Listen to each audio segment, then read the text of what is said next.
Predstavljamo vam Super Brands Shopping Club, jedinstvenu kombinaciju pogodnosti i privilegija. Baš svakog člana vodimo na jednu od 4 atraktivne destinacije. Doživite Barcelonu, doživite Siciliju, doživite Pariz, doživite London. A u naredne 3 godine uživajte u tisućama posebnih ponuda probranih brendova i VIP tretmanima u najboljim restoranima i hotelima. Posjetite superkartica.com i postanite član Super Brands Shopping Kluba. Super Brands Shopping Klub. Sve na jednom mjestu.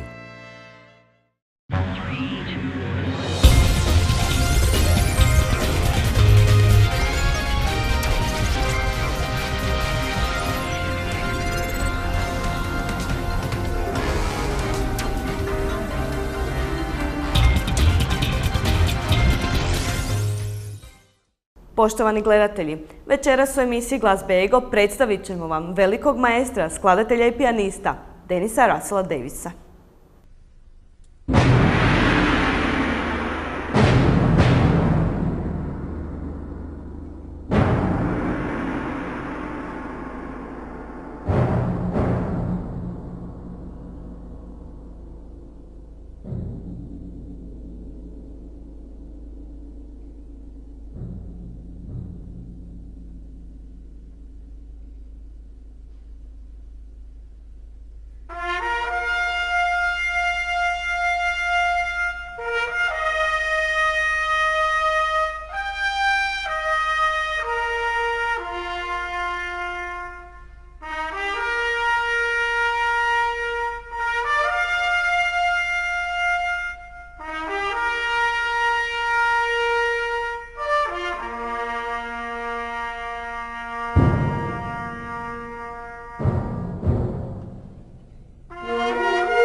Na posljednjem koncertu plavog ciklusa ove sezone Zagrebačke filharmonije gostovao je maestro Denis Russell Davis.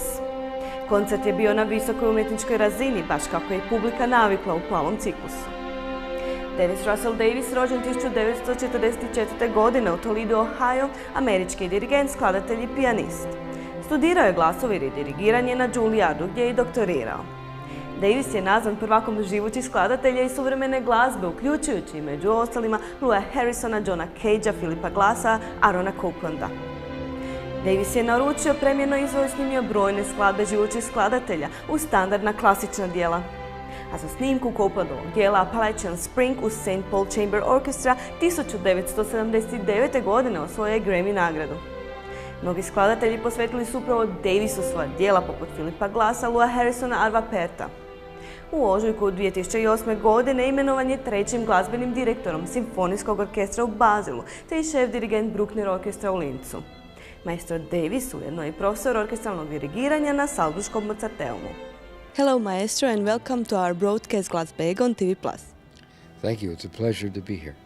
So my first question for you would be, Maestro, what is music for you?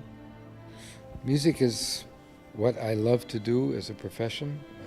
I'm a symphony orchestra and opera conductor, which gives me the opportunity to work with many fine musicians, to spend time paying tribute to great composers, and it's wonderful to do, and it's what I enjoy doing the most. I have also the advantage of, as a pianist, being able to play. My wife, Maki Namakawa, is a wonderful pianist, and I have a chance to play with her, so music is really what I spend my time doing. When was your first contact with the music? I found very interesting that already when you were 3 years old, you begin picking out melodies on piano. My father played the piano. He worked in a factory. He was a worker in the glass factory, but he loved music, and he had a piano, and he had some recordings, which he played often, and they gave me, as a child, a little child, a small record player, which I could play marching band music or whatever it was that I had. And evidently I began to try to find the things on the piano. So. You started with the lessons of piano when you were 6. Who was your teacher then? I lived in Toledo, Ohio, in the Midwest. It's a large industrial city between Detroit in the north and Cleveland in the east. And there was a fine music program there, a good symphony orchestra. And I had a piano teacher recommended whose name was Berenice McNabb. And I studied with her from age 6 to age 18. When a talented child starts to play an instrument, what kind of approach need to have a professor, the teacher, to that young child? I think it's a combination of finding the happiness, the joy of being successful and playing, and at the same time enough discipline to learn how to work. Music is a wonderful way to learn how to solve life's problems. If you are playing a piece of music and in the third measure there's a passage you can't play, then you work on the third measure. You don't start at the beginning all the time. This is what we do in everyday life. We learn to address the things that we really need to address and then make it part of our daily life. And I think for people who even don't play music, I think this is an important lesson. I think everybody should have music lessons, absolutely. Can you tell us about your professional debut on the piano, which was 1961? You were very young then. I was very young and very nervous. I was playing Rachmaninoff's second piano concerto. It was in my hometown in Toledo. I had gone to New York to study. And it was the first time that I really began to deal with the issue of what many artists have to learn to do, is to not to be too excited, not to be too nervous, and to be able to do one's best under. Was it first time that you played with such a huge orchestra? No. Well, professionally yes, but I had had a chance. There was a youth orchestra in my hometown in Toledo, and I performed with them a couple of times. But with a professional orchestra, yes, that was the first time. Then Juilliard. How did you decide where you will study and why? I thought at first I would go to a large university in the Midwest, not far from my home, but my teacher said, well, the best students are probably at Juilliard, and if you want to know where you stand, then you should try to go there. So she helped me find some financial help because my parents couldn't really afford that kind of expensive education, but some wealthy people helped me. I had very good luck, and I was able to go to New York, and I lived in New York then for 12 years. How did you feel when you came first time to New York? I remember taking the bus from Toledo, an all-night bus, and the bus would go through the Lincoln Tunnel from New Jersey, and before it went into the tunnel you had the whole panorama of the buildings, and I was very excited. I was very nervous and very excited. But I went the first day, went to the school, found a place to live, started, It's an advantage if you're going to a big city and you have a program, you have work you have to do, and you're practicing 5, 6, 7 hours a day, and then classwork, and so. How can one young musician today decide where to study? Do you have some advice? There's probably the best way, if you're playing an instrument, is to find a teacher who plays the way you would like to play, and then see if that person will accept you as a student. I think the most important thing for an instrumentalist or a singer is the teacher who they'll work with. Of course, another important thing is the environment, where the school is. A big city isn't for everyone, but there are some very fine schools in smaller places. As you mentioned, the Mozarteum. You could go to Vienna and study, but also other smaller places in Salzburg or in Graz in Austria. Those are just Austrian places. In the U.S., of course, there are big schools in New York, but there are smaller situations where the most important is to have a teacher that you respect. When and what was the moment when you found interest for conducting? Who was your idol? I didn't really have an idol, I have to say. I admired my teacher very much when I could work with him. I didn't really think I would be a conductor, but I enjoyed doing it. And then I discovered, having spent so much time as a pianist, which you're by yourself, you're alone. And I enjoyed being with people and working with other musicians, and I discovered that I could do it, that I was good at it. People liked me and that liked to work with me, and so I became more and more interested in this, and had the opportunity to work with several new composers. At Juilliard there were some very fine composers, and I had a chance to work with them, and I just realized that this was something I could do that was probably even for me better than just being a pianist. As a graduate student, you formed the Juilliard ensemble with faculty composer Luciano Berio. Can you tell us more about that? Well, I'd mentioned just now that at Juilliard there were very fine composers, and Berio was one of them. And I was assigned to assist him with a project, and he liked me, and we worked well together, and then he wanted to start this ensemble, and so I became his assistant. I was the pianist in the ensemble, and I did the organizing and rehearsing a lot of it. And I was very close to Berio for a number of years this way. Did that took you a lot of time? Yeah, it did. It took a lot, and also gave me a chance to travel. He made some tours. I came to the first time to Europe. It was a big adventure for a young person. 1972. You took on the job of music director of the St. Paul Chamber Orchestra and hold that position for 8 years.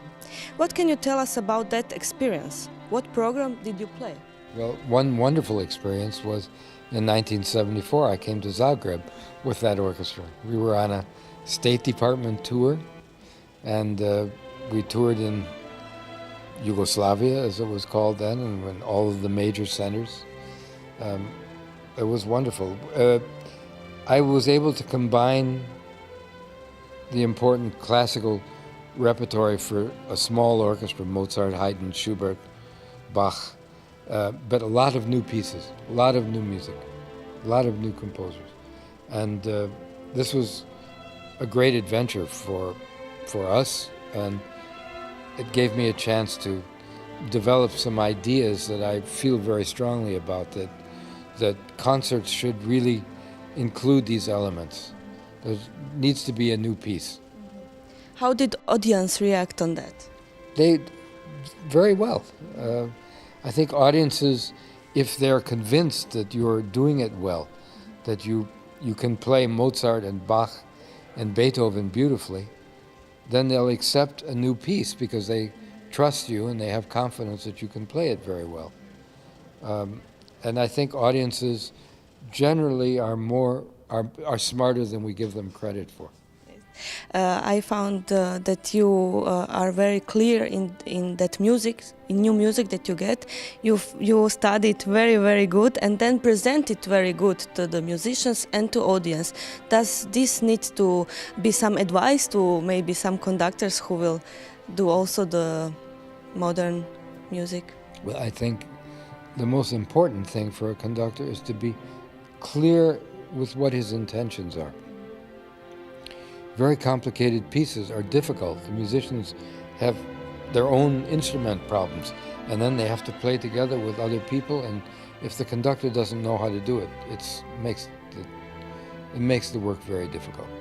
So it's very important. I think it's the most important thing that a conductor can bring is really a clarity of his approach, which is the technique with the baton, and then to listen and to hear and to really make constructive suggestions. Help people, because if you have to imagine, the conductor is the only person who doesn't have an instrument. You know, I hear everything. You're playing the trumpet. When you're playing the trumpet, it's hard to hear somebody else. And that's what my job is. Because also sometimes musicians get panic when they need to play contemporary music.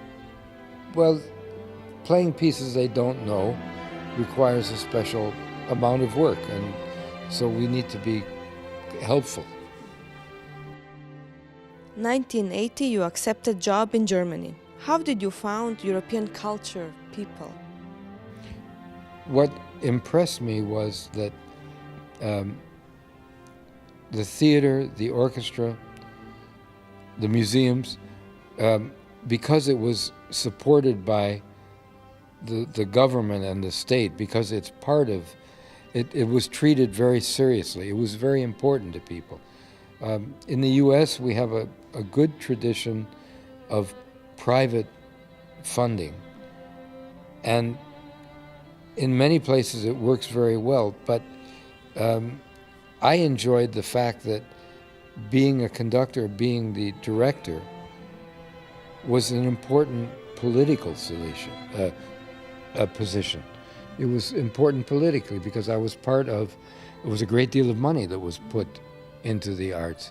And the city council or the state legislature is very interested in that, and how it's, and I found this contact, and speaking with politicians, with the governor, with the mayor, with the members of the council, with the legislatures. I found that very important and very interesting. And I enjoyed the fact that music and art is an important part of public life. Do you think that sometimes musicians need to go to the politicians to tell them what they need? Well, I think people don't really understand what we do. I'm not sure the musicians need to do that, but somebody needs to do it for them. I think it's hard for an amateur or for a lay person to really understand what a professional musician needs. It's difficult for them to understand how great the musicians are in the Philharmonic here. I mean, I arrived yesterday. We have 2 rehearsals of a very difficult symphony by Prokofiev, and they can play it in the concert now. I mean, this would be for an amateur person unimaginable. It is first time for them to play that program. Well, I don't know if they haven't played it very often. I don't think they've played it very often. So, but they're very good and they're very fast and they're very experienced. And so if the conductor is good, then this orchestra can do great things. And I think it's hard. I'll give you an example. Many times you'll hear, oh, they only rehearse 4 times.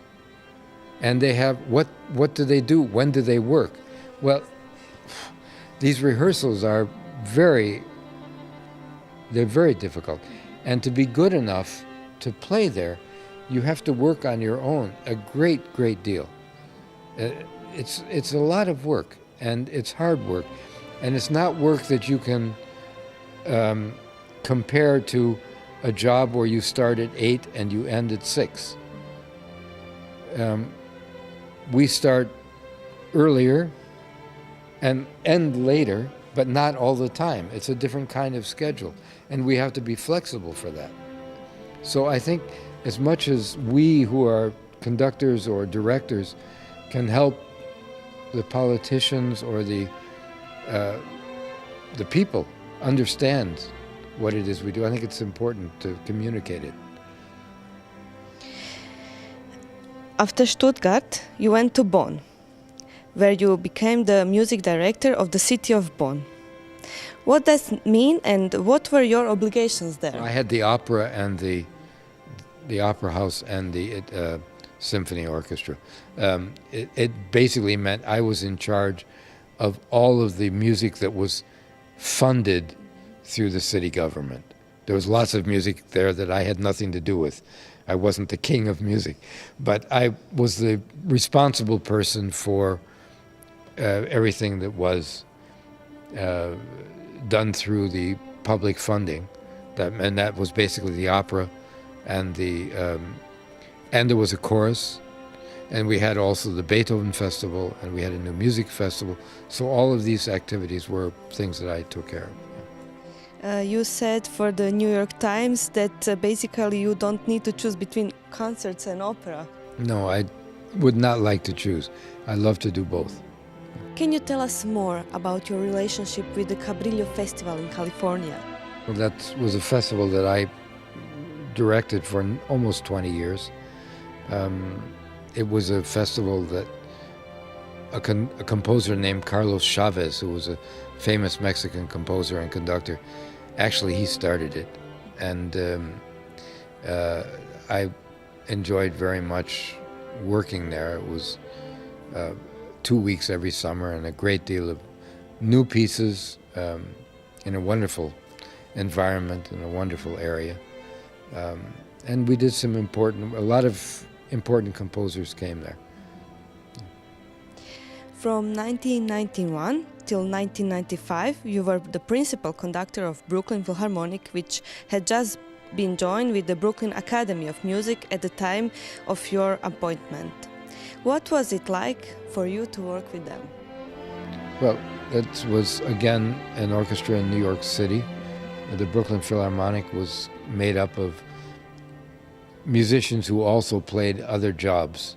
It was a freelance orchestra, as we call it, and it was very, very good orchestra, very good musicians, and we would play 5 or 6 times a year. There would be a block of work for them.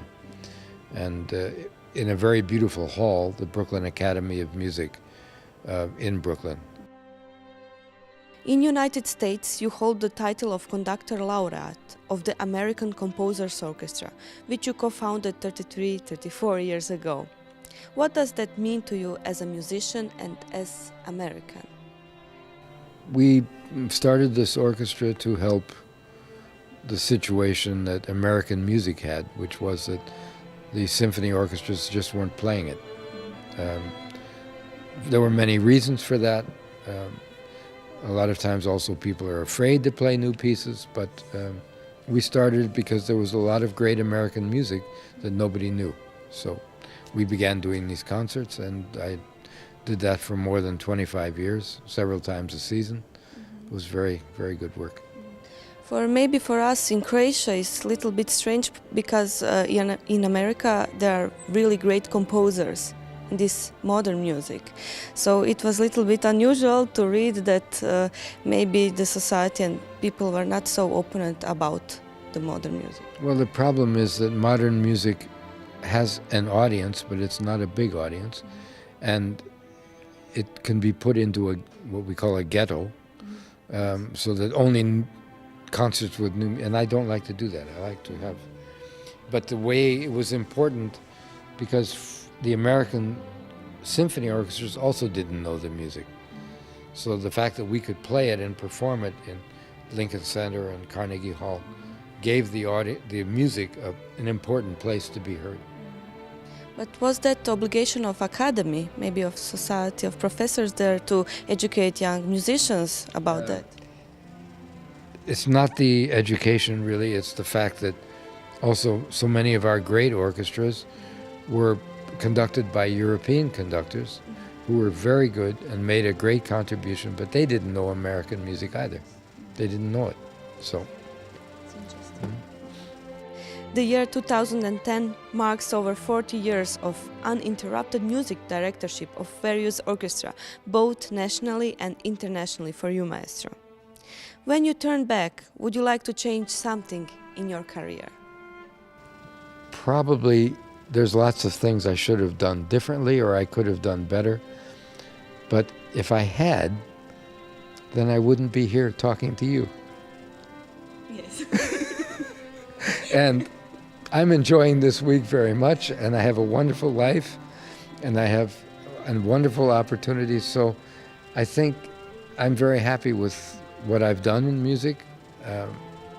I've done a lot of good things especially for composers and for young musicians and new composers. I've helped several orchestras get better. I'm proud of that. I'm happy about that. And I've been music director in several places, and every place I've left, they were better than when I came. So I don't know what else I could want. I'm very content, and I'm looking forward very much to tomorrow's concert. Maestro Davis aktualno je šef dirigent Bruckner orkestra u Lincu te muzički direktor Simfonijskog orkestra u Bazelu. Bio je šef dirigent Bečkog radio simfonijskog orkestra, Beethoven's Halle orkestra, Brooklynskoj filharmoniji i Komornom orkestru Stuttgart. Kao muzički direktor bio je Norwalk simfonijskog orkestra, St. Paul komornog orkestra, Gradske opere Stuttgart, Bonn opere te Cabrillo glazbenog festivala. Također je bio i glavni dirigent, direktor klasičnog glazbenog programa u Filadelfijskom Saratoga Performing Arts centru.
Well, I'm presently the chief conductor of the Bruckner Orchestra in Linz and the Symphony Orchestra Basel in Switzerland.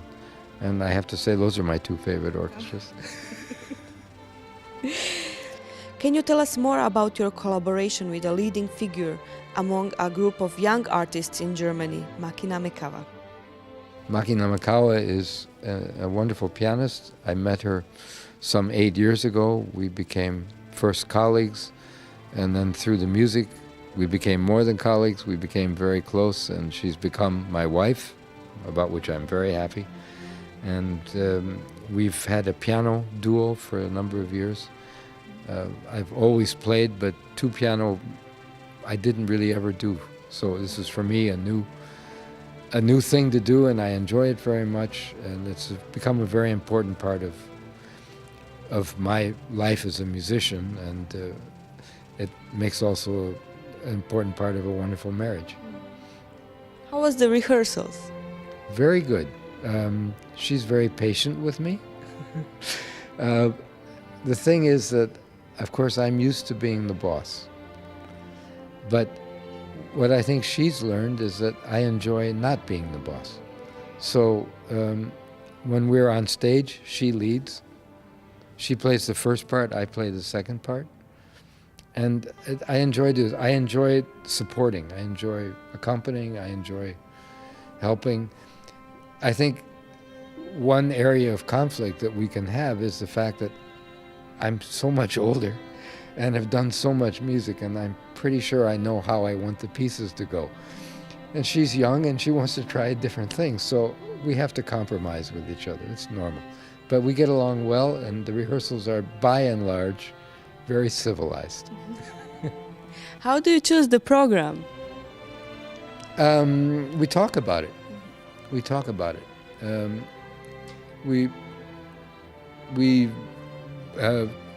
both find ideas. I remember one time she called me she was in Germany and I was not. She said, I just found the magic flute, Zauberflöte, for piano four hands, arranged by Alexander Zemlinsky. And I didn't know this existed. I said, buy it, find it, bring it with you.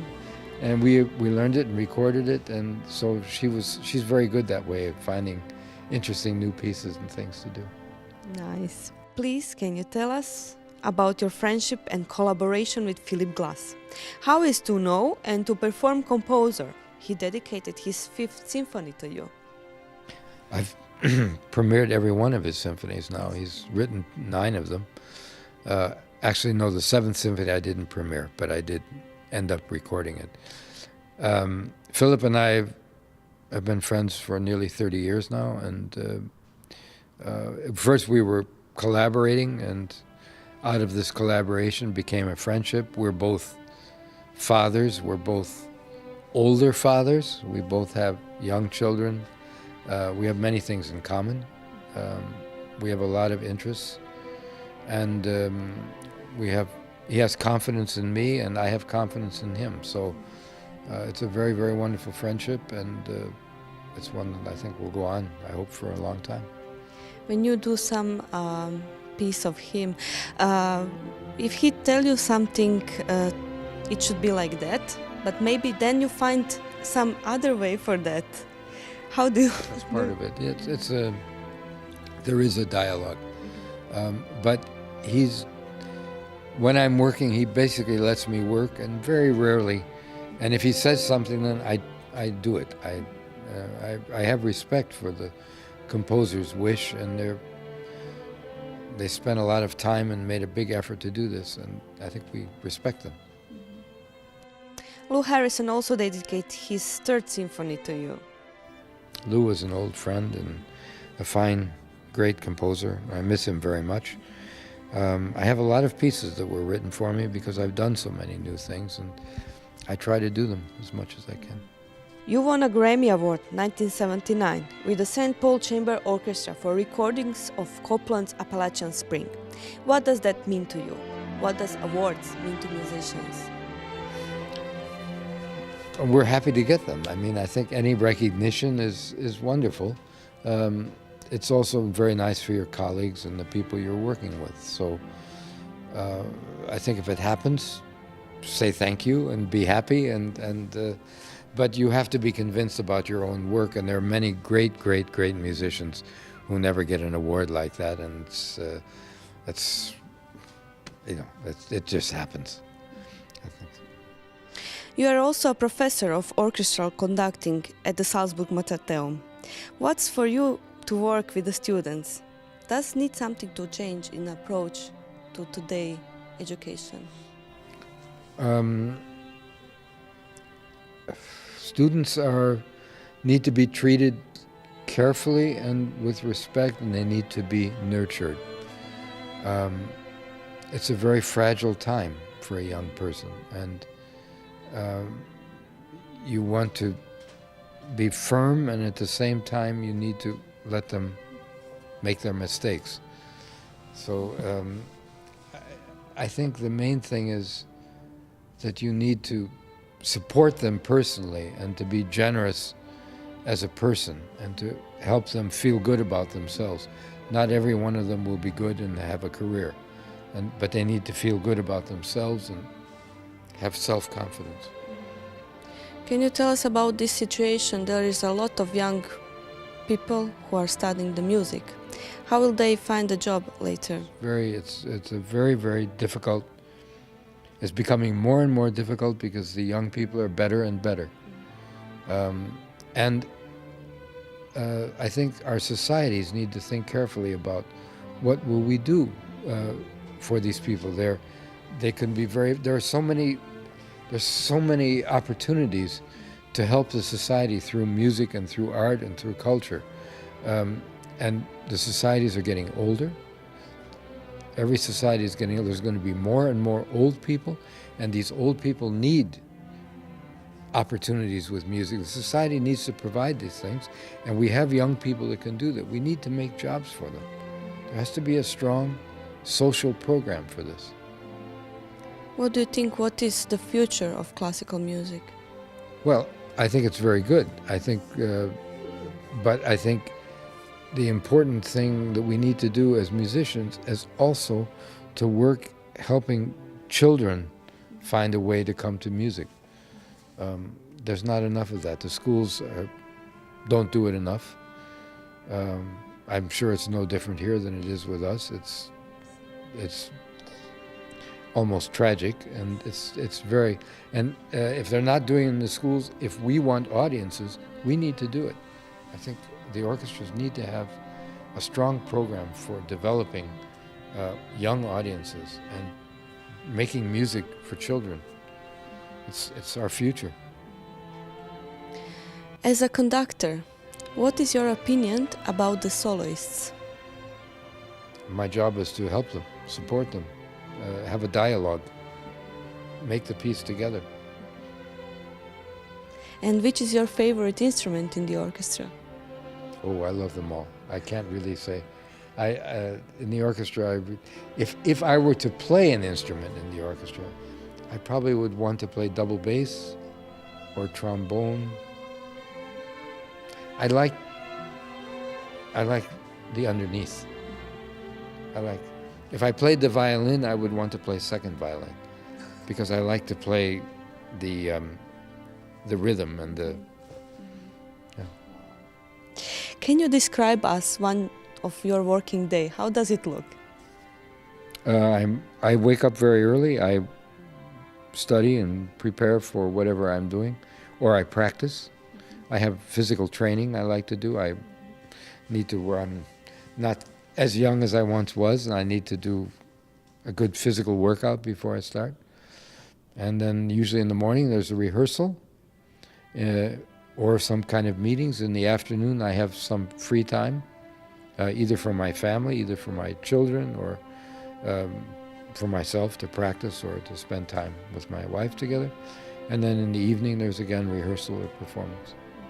Is it a hard tempo for you? No, I love it.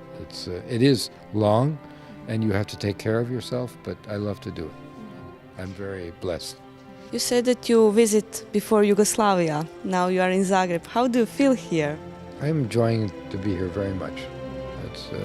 but I'm a visitor, so I'm seeing just a little bit of it, but I'm enjoying it. And for the end, Maestro, what would be your message to our young musicians in Croatia?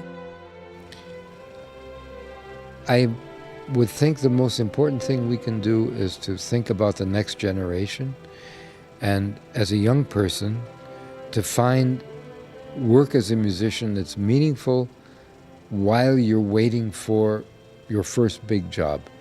It's hard to get a major position, but there's many things we can do, helping children, helping older people, and finding music that we love to play and finding a way to make this music available to people. I think you need to ask yourself also, why do I want to be a musician?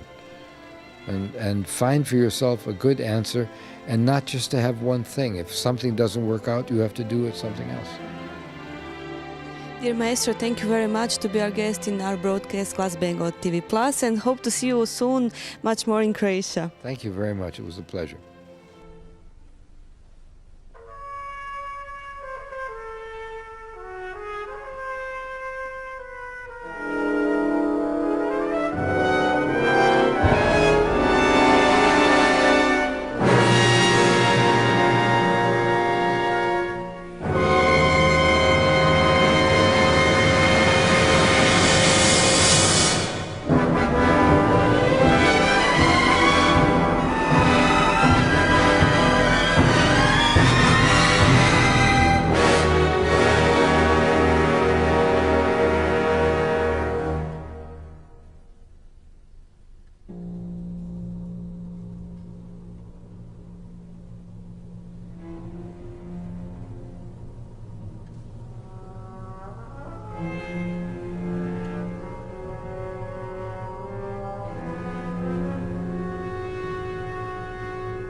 Poštovani gledatelji, bilo je to sve za večeras.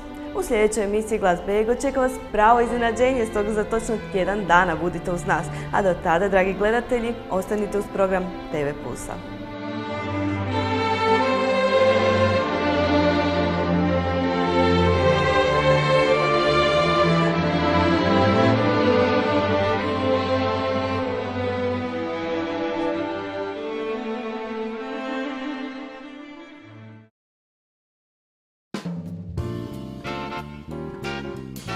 Predstavljamo vam Super Brands Shopping Club, jedinstvenu kombinaciju pogodnosti i privilegija.